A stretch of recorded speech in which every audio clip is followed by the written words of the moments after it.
நாம் இன்றைக்கி வந்துட்டு மூலிகை ஏர் ஆயில் வடை எப்படி செய்கிறதுன்னு பார்க்கலாம். அதுக்கு தேவையான மூலிகைகள்லாம் வந்து எடுத்து வச்சுருக்கேன். அரப்பு இலை எடுத்திருக்கேன். ஃபஸ்ட்டு நிறைய அரப்பு இலை சேர்த்து பண்ண போகிறோம். அப்புறம் வந்து மருதாணி, அப்புறம் கரும்பூலா பழம், இப்போ வந்து சீசனுங்கிறதுனால பழம் கிடச்சிது. அப்புறம் கருவேப்பிலை, ஒரு 5 நெல்லிக்காய், 2 லெமன் சேர்த்து எடுத்திருக்கோம். இது கூட இன்னும் நம்ம தோட்டத்திலே இருக்கிற மூலிகை எல்லாம் கொஞ்சம் எடுத்திருக்கேன். செம்பருத்தி இலை, அப்புறமா செம்பருத்தி பூ பாருங்கள், நம்மக்கிட்டே இருக்குது இது எல்லாமே வந்துட்டு. அப்புறம் ரோஸ்மெரி, நல்லா வளர்ந்துருக்க ரோஸ்மெரி செடி. அப்புறம் வந்துட்டு கற்றாழையும் நிறைய நம்மக்கிட்ட செடி இருக்குது. நம்ம வீட்டிலையே வளர்ந்த வெட்டிவேர், இது எல்லாத்தையும் சேர்த்து தான் வந்து நம்ம ஹேர் ஆயில் வடை வந்து பண்ண போகிறோம்.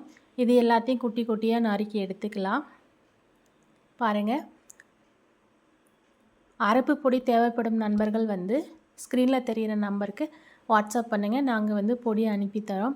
அப்புறம் கரும்பூலா இலை அண்டு பழம், இதுவும் சீசன் இருக்கும்போதே கேட்டிங்கன்னா கிடைக்கும், அப்புறம் வந்து கிடைக்காது. இந்த மாதிரி பொடி பொடியாக வந்து கட் பண்ணி எடுத்துக்கலாம். கட் பண்ணி எடுத்துக்கிட்டு அப்புறம் மிக்ஸி ஜாரில் சேர்த்து நல்லா பேஸ்ட்டு மாதிரி அரைச்சி எடுத்துக்கலாம். பாருங்கள், இந்த மாதிரி குட்டி குட்டியாக கட் பண்ணால் தான் வந்து நமக்கு அரைகிறதுக்கு ஈஸியாக இருக்கும்.